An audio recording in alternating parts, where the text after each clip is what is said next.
Mali, Burkina, Niger. La Russie se pose comme un allié politique, stratégique et économique de l'AES en défendant ses intérêts à la tribune du Conseil de sécurité de l'ONU face à la France qui est un membre permanent. Il dit « Le Mali, le Burkina et le Niger ont besoin d'un soutien collectif à l'échelle mondiale ».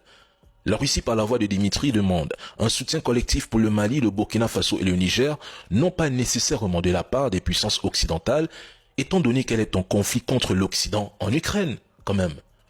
Mais elle demande le soutien d'une communauté internationale plus large, incluant des pays non alignés, des partenaires du Sud global comme les BRICS ou des acteurs partageant sa vision anti-ingérence.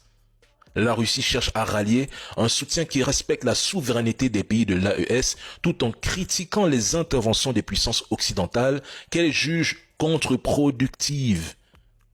Il faut apprendre à lire les trolls. C'est pour cette raison qu'il ajoute les tentatives de puissances étrangères de s'ingérer dans les affaires de la région sont contre-productives. Ce passage est une pique contre l'Occident, accusé de vouloir influencer ou contrôler la région. Il ajoute, seuls les Africains eux-mêmes peuvent déterminer ce qui est utile ou non pour la lutte contre les terreaux. C'est un appui clair à l'autonomie stratégique de l'AES. La Russie défend les intérêts du Mali, du Burkina Faso et du Niger contre ceux qui la condamnent parce qu'ils ont tout perdu au Sahel. La Russie critique et soutient une réforme des institutions financières pour prioriser les besoins de l'AES, notamment en allégeant leurs dettes.